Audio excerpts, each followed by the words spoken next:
Hi, நான் கௌசல்யா. நான் ஆர்விஷ் ப்ரோவோட performance marketing course second batch பண்ணியிருந்தேன். நான் இதுதான் ஃபர்ஸ்ட்டு பெர்ஃபார்மன்ஸ் மார்க்கெட்டிங் கோர்ஸ்ன்னு பார்த்தீங்கன்னா இல்ல. இதுக்கு முன்னாடியே பண்ணியிருந்தேன். பட் ஆனா, அதில வந்து ஒரு கிளையண்ட் எடுக்கிறதா இருக்கட்டும், ஒரு எனக்கு ஒரு கிளாரிட்டியே இல்ல. அந்த ஸ்கில்லேயே. அதுக்கப்புறம் வந்து இது ரெக்கமெண்ட் பண்ணாங்க ஒருத்தவங்க. அது மூலியமா தான் இங்க ஜாயின் பண்ணேன். அது நான் படிக்க ஆரம்பிச்சதுலேருந்தே எனக்கு வந்து டோட்டலா டிஃபரன்ஸ் தெரிஞ்சுச்சு. நான் அந்த ஸ்கில்ல வந்து இன்டெப்த்தா ஒரு நாலேட்ஜ் குடுக்குறதுலேருந்து, ஒரு டவுட் வந்ததுன்னா இன்ஸ்டன்ட்டா லைக் அங்க போய் நம்ம ஒரு WhatsAppல ஒரு சின்ன டவுட் கேட்டாலும், எனக்கு இம்மீடியட்டா வந்து ஒரு கிளாரிட்டி கிடைச்சிரும். இந்த டாபிக் இப்படி தான் பண்ணணுன்ட்டு.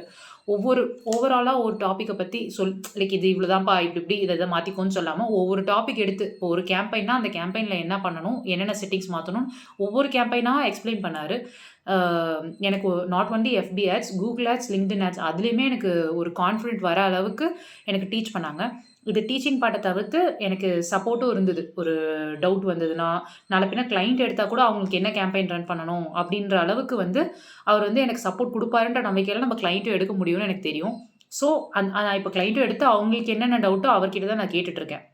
இத தாண்டி மிச்ச கோர்ஸ விட இங்க என்ன எனக்கு ஸ்பெஷலா இருந்ததுன்னு பார்த்தீங்கன்னா, ஒரு கிளையன்ட்டுக்கு நம்ம போய் பண்ண போறோம்னா, அவங்களுக்கு என்ன ரெக்வயர்மென்ட் தெரிஞ்சுக்கிறதுக்கு ஃபர்ஸ்ட்டு ஆடிட்டிங். அத வந்து ஒரு ஸ்பெஷல் செஷனாவே சொல்லிக் குடுக்குறாரு. டூல்ஸ் என்னென்ன டூல்ஸ் யூஸ் பண்ணணுன்ட்டு ஒரு செஷனா சொல்லிக் குடுக்குறாரு. அத தாண்டி பட்ஜெட்டிங். அந்த கிளையன்ட்டுக்கு என்ன ஒரு பட்ஜெட் ஸ்பெண்ட் பண்ண முடியுமோ, அத கேட்டுட்டு அதுக்கேத்த மாரி ஒரு கேம்பெயின கன்ஸ்ட்ரக்ட் பண்றதுக்கு ஃபுல் நாலேட்ஜ் குடுத்துருக்காரு.